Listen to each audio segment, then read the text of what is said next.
네, 제가 대학교 3학년 때 생일 선물로 받은 책이 하나 있습니다. 우리 강해 설교의 대가로 잘 알려져 있는 우리 박영선 목사님이 쓰신 하나님의 열심이라는 책이었습니다. 저는 그때 당시만 해도 성경 인물에 대해서 이제 일종의 환상 같은 걸 가지고 있었는데요. 아브라함도 그렇고, 다니엘도 그렇고, 바울 사도도 그렇고, 그 사람들이 살아왔던 발자취가 너무 부럽고 본받고 싶었습니다. 나도 아브라함처럼 살 수만 있다면 얼마나 좋을까? 나도 다니엘처럼 살 수만 있다면 얼마나 행복할까? 그게 성경을 읽을 때마다 제 가슴을 치는 내용이었습니다. 그러던 중에 제가 이 책을 읽기 시작했는데 첫 5챕터가 아브라함에 관한 내용입니다. 이 부분을 한마디로 이제 요약을 하면 아브라함은 한낱 인간에 불과하지만 하나님의 열심이 아브라함을 믿음의 조상으로 변화시켜 나갔다는 겁니다. 책에서 아브라함 다음에 등장하는 엘리야나 다윗이나 베드로도 마찬가지입니다. 그 사람들이 다른 사람들보다 뛰어나거나 특별하기 때문에 하나님께서 사용하신 것이 아닙니다. 엘리야를 강단 있는 선지자로 만들고 다윗을 이스라엘 역사상 가장 뛰어난 왕으로 만들었던 것은 다름 아닌 하나님의 열심이었다라고 지적을 합니다. 제가 이 책을 읽으면서 정말 놀랬던 것은 제가 성경을 읽을 때에 저의 시선이 너무 등장인물에만 가 있다는 점이었습니다. 그렇지만 성경의 주인공은 누구십니까? 하나님이시죠. 그래서 성경에 등장하는 인물이 누구이건 간에 그게 다윗이건 바울이건 우리는 등장인물에 집중하기보다 그 인물을 이끌어 가시는 하나님을 볼 수 있어야 한다는 것. 이것이 제가 이 책을 통해서 얻게 된 대단히 큰 수확이었습니다. 오늘 본문도 마찬가지입니다. 오늘 말씀을 흔히 아브라함이 순종했다는 내용으로 이해하기 쉽습니다. 그래서 자칫하면 오늘 본문을 아브라함 중심으로 이해할 수가 있죠. 하지만 오늘 말씀의 주인공은 아브라함이 아니라 아브라함에게 말씀하고 계시는 하나님이십니다. 하나님께서 아무것도 아닌 아브라함을 선택하셔서 하나님의 선하신 계획을 이루어 가기 위한 하나님의 열심이 시작되고 있는 첫 단계가 바로 오늘 말씀이라고 할 수 있겠습니다. 그래서 오늘 이 시간에는 아브라함의 삶 속에 깊이 개입하고 있는 하나님의 열심을 한번 찾아보고 그게 아브라함의 삶을 어떻게 변화시켜 나가는지 동시에 그 하나님의 열심이 오늘날 우리에게는 어떤 의미로 작용하고 있는지 함께 살펴보면서 은혜를 나누려고 합니다. 자, 오늘 말씀으로 들어가기 전에 오늘 우리가 12장 1절부터 지금 읽었지만 사실상 오늘 본문이 시작되고 있는 지점은 창세기 11장 27절입니다. 우리 PPT 한번 보실까요? 우리 11장 27절부터 시작되는 단락을 보면 아브라함의 아버지인 데라의 족보가 쭉 이어지다가 31절 한번 보실까요? 31절 말씀 우리 같이 한번 읽어보겠습니다. 시작.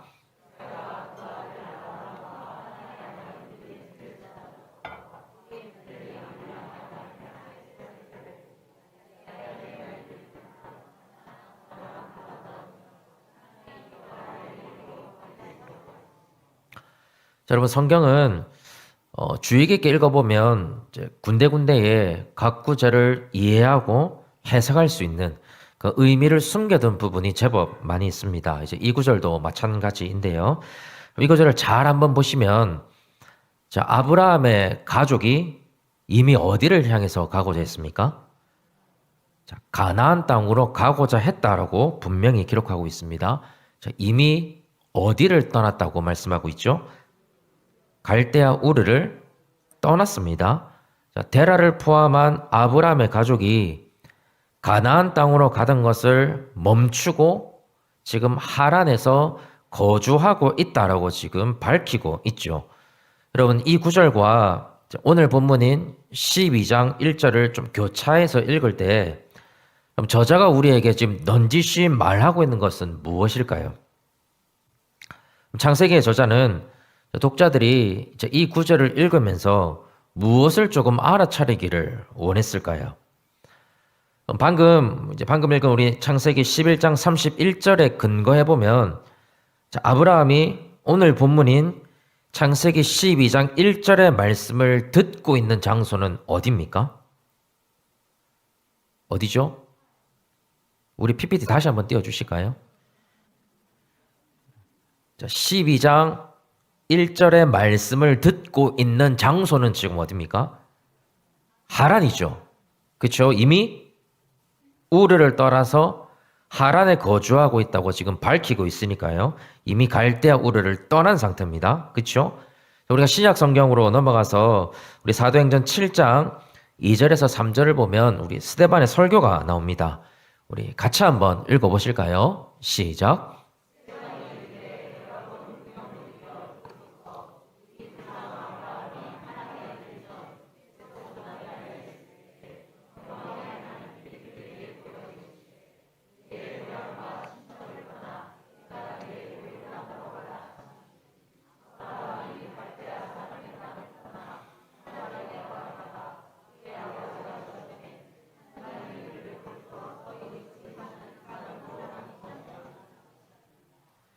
자, 여러분, 스데반의 설교를 보면 굉장히 재미있는 지점이 하나 있죠. 제가 방금 아브라함이 창세기 12장 1절의 말씀을 들었을 때는 이미 하란에 거주하고 있는 중이라고 말씀을 드렸습니다. 자, 그런데 스데반은 아브라함이 하란에 있기 전에 메소포타미아에 있을 때에 하나님께서 고향과 친척을 떠나서 가나안 땅으로 가라라고 말씀하셨다고 합니다. 우리 창세기 15장 7절을 또 보시면요. 하나님께서 이렇게 말씀하십니다. 우리 같이 한번 읽어보겠습니다. 시작.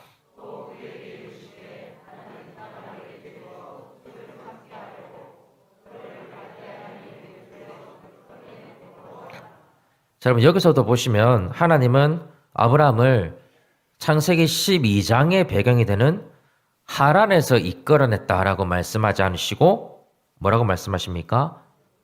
하란에 있기 전 우르에서 아브라함을 이끌어냈다라고 말씀하고 있습니다. 자, 여러분 제가 지금 무엇을 말하고자 하는지 조금 감이 오십니까?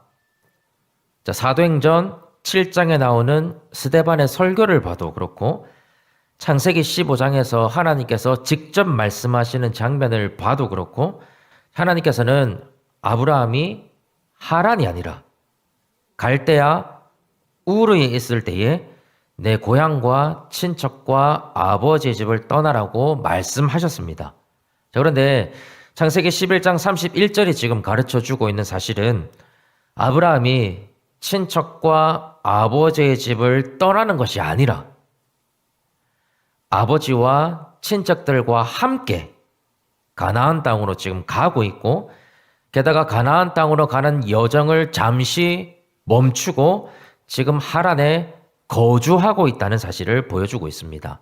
여러분 이 모든 것을 감안하면 창세기 12장 1절은 하나님께서 아브라함에게 처음으로 말씀하시는 장면이 아닙니다.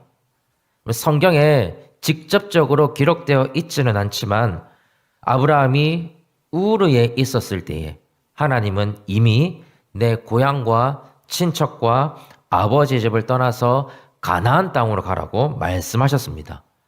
하지만 하나님의 말씀과는 달리 가족들과 함께 가나안 땅으로 가고 있고 그것도 가나안 땅이 아니라 하란에 잠시 멈춰서서 정착하고 있는 아브라함에게 하나님께서 재차 다시 한번 말씀해주고 계시는 장면이 바로 우리가 오늘 읽었던 본문의 말씀입니다. 그럼 그렇다면 하나님께서 지금 이 장면에서 의도하고 계신 건 무엇일까요? 아브라함이라는 사람은 하나님께 선택을 받고 언약을 받을 만한 어떤 특별한 사람이 아니었다는 것을 지금 보여주고 있습니다. 우리가 흔히 오늘 말씀을 근거로 아브라함을 믿음의 조상이라고 부르고 순종의 대명사로 여기지만 여러분 아브라함의 첫 출발은 순종이 아니라 불순종이었습니다. 자, 하지만 하나님께서는 아브라함을 포기하지 않으셨습니다. 오히려 이토록 연약한 아브라함에게 다시 찾아가셔서 아브라함에게 주신 말씀, 아브라함의 사명, 결국 그가 가야만 하는 믿음의 길을 다시 한번 차분히 상기시켜주고 계신다는 점입니다. 이런 맥락을 기억하시고 창세기 12장 1절을 다시 한번 보십시오. 성경의 흐름대로라면 여호와께서 아브라함에게 다시 이르시되 이렇게 읽을 수 있어야 합니다. 그래서 지금 이 장면은 아브라함의 순종이 부각되고 있는 장면이 아니라 불순종하는 아브라함을 다시 한번 다독이고 계시는 하나님의 열심이 빛나고 있는 장면이라는 점입니다. 하나님의 열심은 아브라함에게만 해당되는 것은 아닙니다. 하나님은 지금도 저와 여러분을 위해서 열심을 내고 계십니다. 비록 우리가 하나님의 선택을 받을 만한 아무런 자격이 없어도 예수 그리스도를 믿고 구원받게 될 어떤 선한 것이 없어도 우리를 사랑하셔서 지금 여기까지 인도하셨습니다. 그리고 우리 인생이 끝나는 순간까지 하나님은 우리와의 동행을 멈추지 않으실 겁니다. 그리고 그 하나님의 열심이 빚어낸 자리가 바로 이 예배의 자리가 아니겠습니까? 하나님께서 지금까지 우리를 인내하지 않으셨다면, 하나님께서 지금까지 우리를 이끌어오지 않으셨다면 우리는 절대로 이 자리에 있을 수 없습니다. 이 자리가 우리가 잘났기 때문도 아니고 우리가 자격이 있기 때문도 아닙니다. 오직 하나님의 열심이 우리를 이 자리에 있게 만들었습니다. 뿐만 아니라 하나님께서 우리에게 맡겨주신 사명이 있고 우리에게 허락하신 말씀이 있고 우리에게 요청하시고 명령하시는 하나님의 뜻이 있지만 그 소중한 하나님의 일들을 뒤로 미루기도 하고 때로는 외면하고 있다고 하더라도 하나님은 절대로 우리를 포기하지 않으십니다.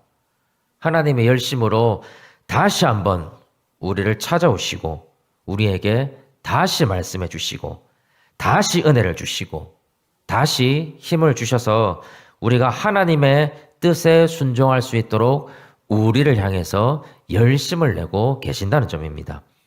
여러분, 그렇기 때문에 우리는 예배의 자리마다 우리 하나님과 우리 자신을 동시에 발견해야 합니다.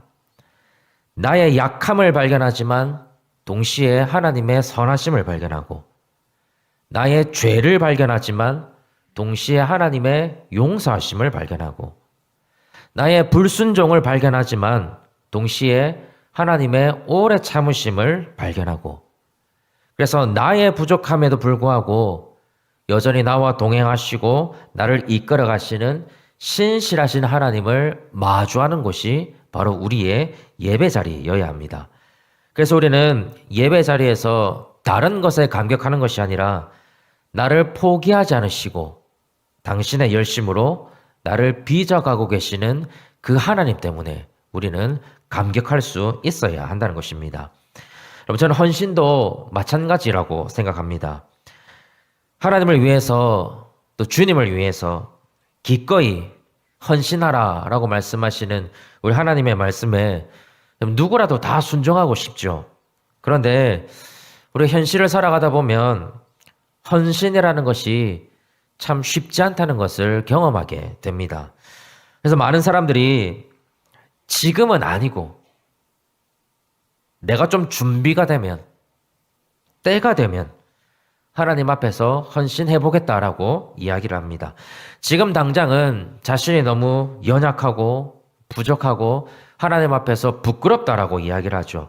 지금 당장은 또 바쁘니까 이 바쁜 시기가 조금 지나고 나면 지금은 내 상황이 어려우니까 조금만 더 여력이 생기면 그래서 하나님이 물질도 주시고 시간도 주시고 능력도 주시고 하는 것들 하나님께서 좋은 것들을 조금 채워주시면 그때 하나님 앞에 헌신하겠다고 우리는 자주 이야기를 합니다. 여러분, 언제쯤 우리는 하나님 앞에서 부끄럽지 않게 준비될 수 있을까요? 헌신을 할 만한 준비라는 걸 우리가 해야 한다면 그럼 그거를 충족할 수 있는 기준은 도대체 무엇입니까? 질문을 한번 드리고 싶습니다. 하나님께서는 준비된 자만 사용하십니까? 준비된 자만 사용하실까요? 그러면 준비되지 않은 사람은 하나님께서 아예 사용하지 않으십니까? 우리가 큰 오해를 하는 게 우리 학생들이나 우리 청년들에게 너희가 열심히 살아서 열심히 무엇인가를 준비하면 나중에 하나님께서 그거 사용하실 거야. 이렇게 조언 많이 하시잖아요. 그렇죠? 진짜 여러분 그렇게 생각하세요? 저는 준비가 잘 되어서 지금 이렇게 설교를 하고 있을까요?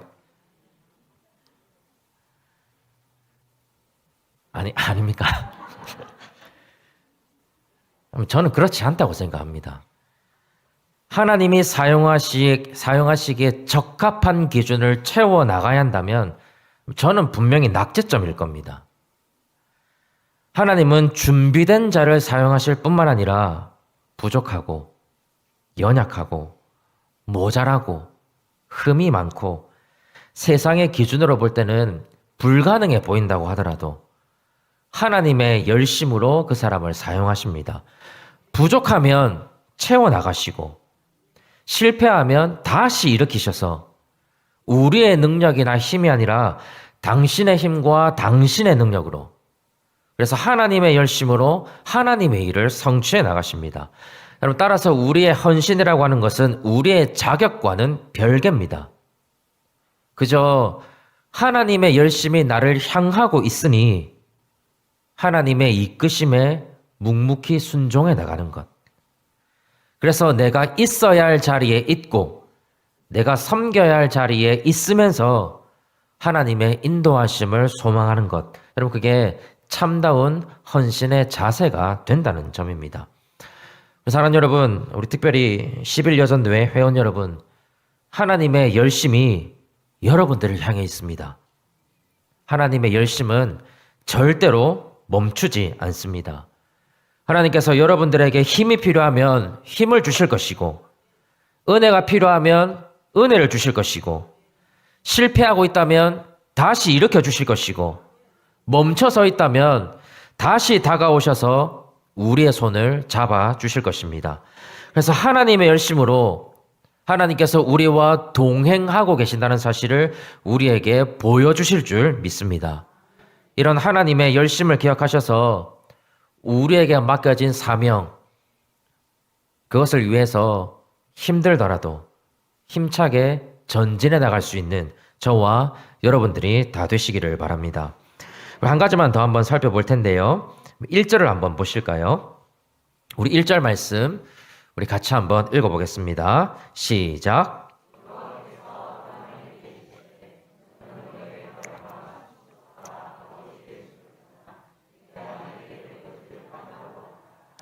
자, 여러분 1절 말씀은 2절과 3절에 나오는 하나님의 축복을 받기 위한 조건으로 지금 제시가 되고 있습니다. 자, 그런데 1절 마지막에 나오는 우리 가라라는 말을 한번 보실까요? 자, 원문을 그대로 번역을 하면 그냥 가라라는 뜻이 아니고 너 스스로 떠나라 이런 뜻을 가지고 있습니다. 무엇에서 떠나야 하죠? 너의 고향과 친척과 아버지의 집을 너 스스로 떠나야 합니다. 여러분 1절에서 지금 하나님께서 강조하고 계신 것은 아브라함이 떠나야 할 장소입니다. 그래서 1절을 여러분 원문 그대로 번역을 하면 너는 너의 땅과 너의 고향과 너의 아버지의 집을 너 스스로 떠나라 이렇게 번역해 볼 수 있습니다. 하나님께서 너라는 말을 무려 5번이나 지금 반복하시면서 사실상 너의 모든 것에서 떠나야 한다라고 지금 말씀하고 계신다는 점입니다. 아브라함이 살던 당시에는 아버지 중심의 가족 관계가 삶의 기초를 이루던 시대였습니다. 가족의 테두리 안에서 살아가는 것이 안전과 생존을 보장하던 시대였습니다. 그래서 아브라함이 살던 시대의 모든 아들들은 아버지가 죽을 때까지 아버지의 집에서 살았고 아버지의 모든 소유를 통해서 가족들이 먹고 살아가는 것이 일반적인 형태였습니다. 이런 문화적 배경 하에서 하나님께서 말씀하고 계시는 1절은 아브라함을 지켜주는 안전과 생명, 그리고 아브라함이 소유하고 누리게 될 재산과 모든 것을 다 떠나야 한다는 뜻입니다. 그럼 저는 이 하나님의 명령을 보면서 믿음이란 무엇인가 라는 점을 고민해 보았습니다. 어떤 분이 이런 말씀을 하셨습니다. 믿음이라는 건 살얼음판을 걸어가는 것이다. 그럼 한번 상상해 보십시오. 추운 겨울날 하나님하고 우리 사이에 큰 강이 하나 있습니다. 한눈에 봐도 깨질 것 같은 살얼음이 얼어있는 강입니다. 그런데 반대편에 서 계시는 하나님께서 뻔히 보이는 살얼음이 얼어있는 강을 밟고 우리에게 오라라고 손짓한다고 한번 생각해 보십시오. 그럼 저는 그게 아브라함이 마주하고 있는 상황과 비슷하다고 생각합니다. 아버지의 집을 떠난다는 것은 자기를 지켜줄 수 있는 유일한 울타리를 스스로 벗어 던지는 것과 다를 바 없습니다. 갑자기 들짐승을 만날 수도 있고 물이 없는 사막을 지나갈 수도 있고 끼니 때마다 식량이 공급되는 것도 아니고 이런 무엇 하나 안정적인 것이 하나도 없습니다. 아브라함의 입장에서는 아버지의 집을 떠나는 일이 한 걸음만 내디디면 얼음이 부서질 것 같고 그래서 강에 그대로 빠질 것 같은 그런 암담한 상황과 비슷합니다. 그런데도 하나님께서 원하시는 것은 그 살얼음을 딛고 하나님께로 가는 것이죠. 우리 인간은 어쩔 수 없이 살얼음을 보게 되는 존재들이고 강에 빠질 것 같은 두려움에 사로잡히는 존재들입니다. 그래서 하나님의 약속을 신뢰하기보다는 눈에 보이고 손에 잡히고 내가 경험해온 세상의 것들을 붙잡기 쉬운 존재들이죠. 자, 그렇지만 하나님은 우리의 눈이 살얼음에 가 있는 것이 아니라 하나님에게로 가 있기를 원하십니다. 그래서 우리가 보기에는 이해할 수 없고 감당할 수 없을 것 같아도 하나님을 의지해서 담대하게 살얼음판으로 우리의 발을 내딛어 가는 것, 그것을 성경은 지금 믿음이라고 부르고 있다는 점입니다. 여러분, 아브라함이 아무런 두려움 없이 담대하게 갈대아 우르를 떠났다고 생각하지 마십시오. 아브라함도 두려운 나머지 아버지의 집을 떠나지도 못했고 심지어는 하란에서 멈춰섰던 사람이었습니다. 하지만 우리 하나님께서는 다시 한번 아브라함에게 나타나셔서 내가 의지하고 있는 모든 것을 떠나서 하나님을 신뢰하고 의지하는 그런 진정한 믿음으로 나아가라고 아브라함을 따뜻하게 다독이고 계십니다. 우리는 그 열심 있는 하나님, 그 자상한 하나님을 1절 말씀에서 볼 수 있어야 한다는 겁니다. 사랑하는 여러분, 하나님께서는 오늘도 저와 여러분을 죄송합니다. 살얼음판으로 인도하십니다. 이해되지 않고 답답하고 막막하고 두려운 상황으로 우리를 밀어붙일지도 모릅니다.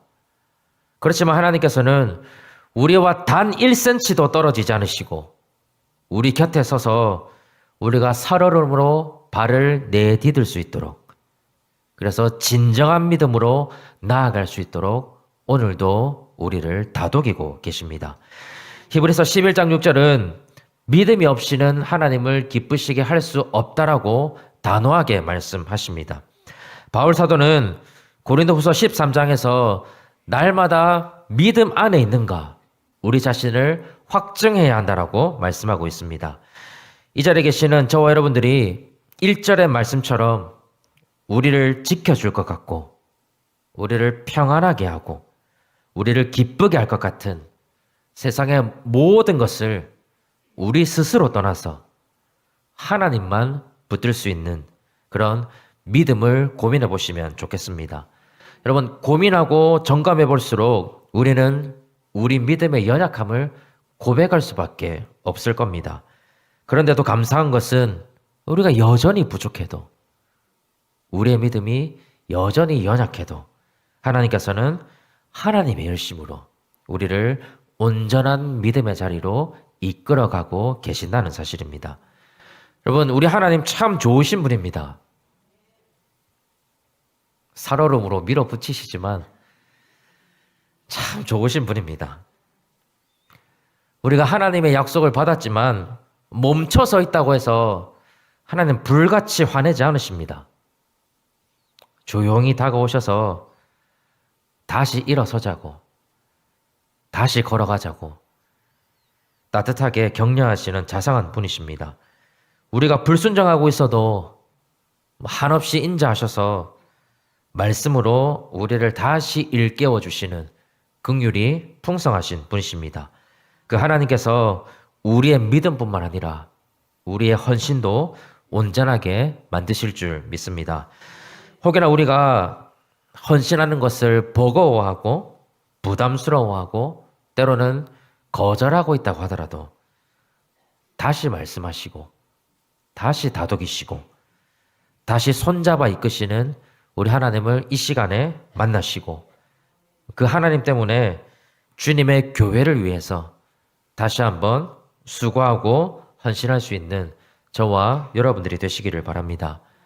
그래야 해서 우리에게 맡겨주신 사명, 아브라함처럼 자신의 능력이나 힘이 아니라 하나님의 열심으로 완수해 나갈 수 있는 저와 여러분들이 다 되시기를 주님의 이름으로 간절히 축복합니다.